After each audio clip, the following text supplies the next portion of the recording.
Hello friends, இன்றைக்கி நம்ம வீடியோவில் நம்ம ரவா லட்டு செய்ய போகிறோம். இந்த ரவா லட்டு யாராவது கெஸ்ட் இருந்தாலும் சரி, பண்டிகை எது வந்தாலும் சரி, நமக்கு ஈஸியாக செய்யக்கூடிய ஒரு ப்ரிப்ரேஷன் என்னன்னு பார்த்திங்கன்னா ரவா லட்டு மட்டும்தான். அதை எப்படி செய்யலான்றதை பார்த்துடலாம். இப்போ கடாய் வச்சுட்டேன், ஸ்டவ் ஆன் பண்ணிக்கலாம். இப்போ கொஞ்சமாக நெய் சேர்த்துக்கிறேன். இந்த குழிக்கரண்டியில் ஒரு கரண்டி அளவுக்கு நம்ம நெய் சேர்த்துக்கலாம். ஃபஸ்ட்டு நம்ம முந்திரியை வறுத்து எடுத்துக்குவோம். நெய் பார்த்திங்கன்னா நல்லா சூடாயிடுச்சு. இப்போ முந்திரியை போட்டு நல்லா வறுத்து எடுத்துக்கலாம். முந்திரி நல்லா வறுபட்டுருச்சு. இது ஒரு பாத்திரத்தில் தனியாக எடுத்துக்குவோம். முந்திரி வறுத்து எடுத்த அதே பாத்திரத்துலேயே பார்த்திங்கன்னா ரவையும் வறுத்து எடுத்துக்க போகிறேன். மறுபடியும் ஒரு கரண்டி நெய் சேர்த்துக்குவோம். நான் 1/2 கிலோ சின்ன ரவை எடுத்துருக்கேன். இந்த சின்ன ரவை தான் ரவா லட்டுக்கு நல்லாயிருக்கும். இதை அப்படியே சேர்த்துக்குவோம். ஒரு மணம் வர வரைக்கும் நல்லா வறுத்து எடுத்துக்கணும். ரவை நல்லா வறுபட்டுருச்சு. இப்போ இந்த ரவையை நான் தனியாக ஒரு பாத்திரத்தில் எடுத்து வச்சிடுறேன். இப்போ அதே கடாயிலேயே மறுபடியும் ஒரு குழிக்கரண்டி அளவுக்கு நெய் சேர்த்து நம்ம தேங்காயை நல்லா வறுத்து எடுத்துக்கலாம். நான் இந்த கப்பில் ஒரு கப் அளவுக்கு நான் தேங்காய் எடுத்து வச்சுருக்கேன். தேங்காயை நம்ம ஏன் வறுத்து சேர்க்குறோம் அப்படின்னா, நம்ம ரவா லட்டு நம்ம 10 நாள் ஆனாலும் கெட்டு போகாது. ரவா லட்டு சாப்பிட்றதுக்கு ரொம்ப நல்லாயிருக்கும். ஒரு சிலர் அப்படியே போட்டுருவாங்க. அப்படி போடும்போது பார்த்திங்கன்னா ஒரு 2 நாளைக்கு தான் நல்லாயிருக்கும். இது போல் நீங்கள் செஞ்சு பாருங்கள், டேஸ்ட் ரொம்ப நல்லாயிருக்கும். ரவா லட்டு 10 நாள் ஆனால் கூட கெட்டு போகாது. இந்த தேங்காய் இந்த ஈரப்பதம் போகிற வரைக்கும் நல்லா வறுத்து எடுத்துக்கணும்.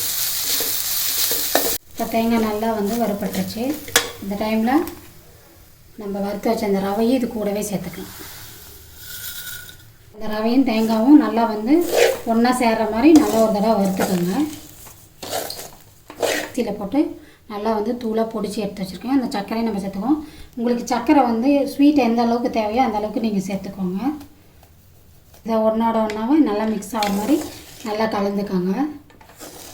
இதிலே பார்த்திங்கன்னா நான் 2-3 ஏலக்காயை தட்டி போட்டிருக்கேன். இப்போது எல்லாமே நம்ம மிக்ஸ் பண்ணிட்டோம். இப்போ இந்த டைமில் நம்ம ஸ்டவ் அணைச்சிடலாம். நான் ஸ்டவ் அணைச்சிட்டேன். நம்ம பால் நான் காய்ச்சி ஆற வச்ச பாலை நான் இது கூடவே சேர்த்துக்க போகிறேன். அப்போ தான் நமக்கு உருண்டை பிடிக்கிறதுக்கு கரெக்டாக வரும். நமக்கு எந்த அளவுக்கு பால் வேணுமோ சேர்த்துக்கோங்க. மினிமம் ஒரு 1/2 டம்ளர் அளவுக்கு தான் நமக்கு பால் தேவைப்படும். அவ்வளோதாங்க, நம்ம ஸ்வீட் ஈஸியாக ப்ரிப்ரேஷன் ரெடி ஆயிடுச்சு. இப்போ நீங்கள் கெஸ்ட் வந்துட்டாலோ ஏதாவது நோம்பியோ ஏதாவது பண்டிகை இது மாதிரி வந்துச்சு அப்படின்னா இந்த மாதிரி ஒரு ஸ்வீட் செஞ்சு தந்தீங்கன்னா 10 நாள் ஆனாலும் வச்சு சாப்பிட்றதுக்கு ரொம்ப நல்லாயிருக்கும் டேஸ்ட்டாக. எங்கள் அம்மா எங்களுக்கு இது போல் தான் அடிக்கடி செஞ்சு கொடுப்பாங்க. அவ்வளோதான். இது கொஞ்சம் நேரம் ஆற வச்சுட்டு நம்ம உருண்டை பிடிச்சி எடுத்துக்கணும். நல்லாவே கொஞ்சம் ஆறி வந்துருச்சு. ரொம்ப ஆற வச்சிடாதீங்க, நமக்கு உருண்டை பிடிக்க வராது. அதனால் கொஞ்சமாக சூடாக இருக்கும்போதே நம்ம பிடிச்சி வச்சிடலாம். உங்களுக்கு எந்த சைஸ் வேணுமோ அந்தளவுக்கு நம்ம பிடிச்சி வச்சுக்கலாம். பாருங்கள் எந்த அளவுக்கு ரவா லட்டு சூப்பராக வந்திருக்கு அப்படின்னு.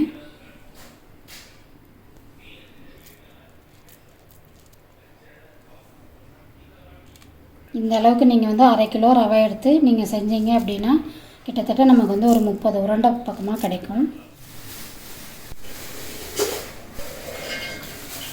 இது போல் ஈஸியாக நீங்களும் ரவா லட்டு செஞ்சு பார்த்துட்டு எனக்கு மறக்காமல் கமெண்ட் பண்ணுங்கள். கமெண்ட் பண்ணது மட்டும் இல்லாமல் மற்றவங்களுக்கு ஷேர் பண்ணி விடுங்க. நம்மளோட சேனல் பிடிச்சிருந்தா சப்ஸ்கிரைப் பண்ணி வச்சுக்கோங்க. தேங்க்யூ.